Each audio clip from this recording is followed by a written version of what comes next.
இது ஜோதிடத்தில் மீன லக்னம் பற்றிய முக்கிய குறிப்புகளின் விரைவான சுருக்கம். மீன லக்னத்தில் பிறந்தவங்களோட தனித்துவமான குணாதிசயங்கள் என்ன, அவங்க வாழ்க்கையில எந்தெந்த கிரக திசைகள் அதிர்ஷ்டத்தை கொடுக்கும், எதெல்லாம் சறுக்கல்களை ஏற்படுத்தும்னு நாம இப்ப ரொம்ப சுவாரஸ்யமா பார்க்க போறோம். முதல் விஷயம் இவங்களோட அடிப்படை குணநலன்கள்.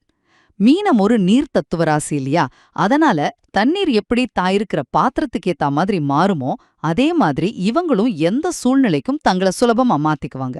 எந்த விஷயத்திலயும் ரொம்ப உஷாரா முடிவெடுப்பாங்க.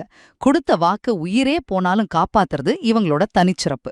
அது மட்டும் இல்லாம பெரும்பாலும் சின்ன வயசுலயே குடும்ப பொறுப்புகளை ஏத்துக்குவாங்க. இன்னொரு சுவாரஸ்யமான விஷயம் என்னன்னா, இவங்கள பல பேர் கண் கண்ணாடி போடுற பழக்கம் உள்ளவங்களா இருப்பாங்க. இரண்டாவது, இவங்களுக்கு அதிர்ஷ்டம் தரும் கிரக தசைகள்.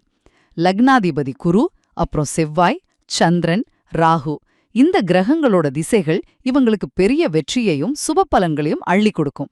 குறிப்பா சொல்லணும்னா, வளர்பிறை சந்திரனும் செவ்வாயும் இவங்கள வாழ்க்கையில மிகப்பெரிய உயரத்துக்கே கொண்டு போயிடும். இறுதியாக அவயோகம் மற்றும் கவனம் தேவைப்படும் கிரகங்கள்.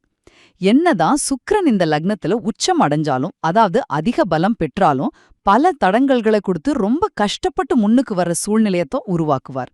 அதே போல புதன், சூரியன், சனி திசைகள்ல சுமாரான பலன்களோ அல்லது தேவையற்ற கடன், வழக்கு மாதிரியான பிரச்சனைகளோ வரலாம்.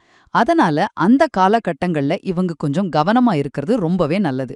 சுருக்கமா சொல்லணும்னா, சூழ்நிலைக்கேத்த மாதிரி வளைஞ்சு கொடுக்கற நம்ம மீன லக்னக்காரர்களுக்கு குருவும் செவ்வாயும் வாழ்க்கையை உயர்த்துவதும், சுக்கிரன் மற்றும் சூரியன் கிரகங்கள் போராட்டங்களை கொடுப்பதும் தான் ஒரு அடிப்படையான ஜோதிட அமைப்பு.